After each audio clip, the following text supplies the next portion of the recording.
question I have for you is what best low glycemic? This is a diet or an eating strategy where the blood sugar rises very slowly after I eat a meal. Now, if you're eating a sugar-based diet, that means carbs are fueling most of the body's energy. The blood sugar is going to rise faster than if you eat the right kind of carbs. So the program that I've been teaching for many years involves dividing about the plate into about thirds. 1/3 of the plate is protein and fat. 1/3 of the plate is vegetable. 1/3 is fruit. Now, for a lot of people that teach the low glycemic eating, they believe this is too much fruit because of the amount of the sugar fructose. But it has been my experience that when you eat equal amounts of these foods in terms of volume, that the body easily tolerates this much fructose when the person is not diabetic. The issue is when you eat that much fructose as a concentrated snack. And I also recommend cutting out the melon fruits because they are high glycemic. They're too high glycemic as a fruit. But most of the other fruits work just fine in this low glycemic diet. Now, if you is relying on fat for fuel, and in that dietary strategy, about 70% of the calories are coming from fat, about 20% are coming from protein, about 10% from vegetable, and almost nothing coming from fruit. So both of these achieve multiple goals that I have when I recommend low glycemic eating. The usual one that patients have is they want to lose weight. The second most common goal that I see is people want to reverse diabetes.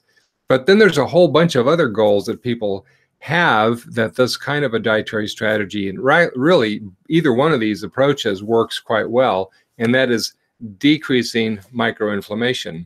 Now they do that because in all of the grains that we're consuming are contaminated with glyphosate. So one of the reasons that I recommend low glycemic eating is that it's an automatic way because the grains that have gluten in them, which are wheat, barley, and rye, are eliminated when you're trying to go low glycemic like this.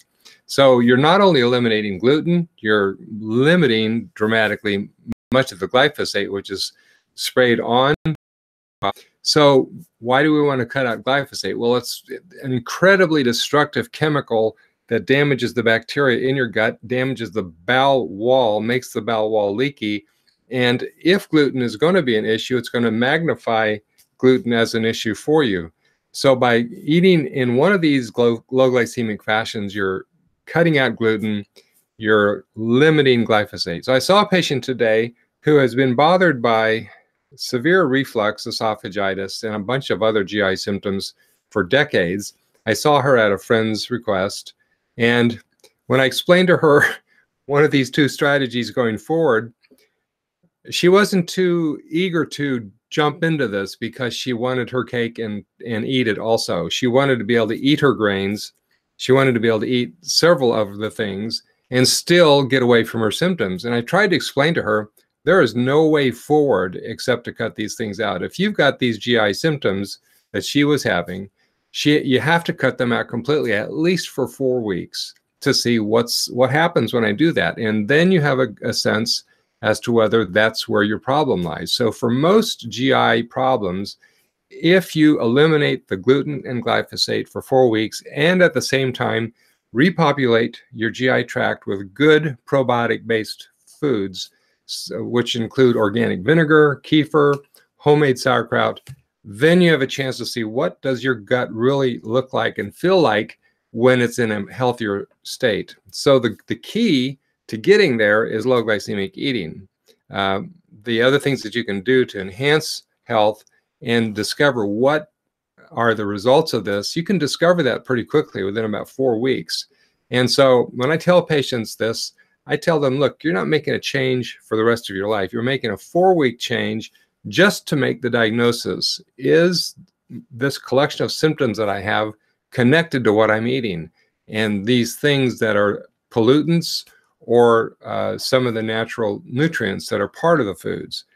This is a simple thing to do, and I encourage you, if you're experiencing any kind of GI symptoms or other vague symptoms that just have not gone away, to try this simple thing. It's a simple thing to do, and if it works, you'll be happy you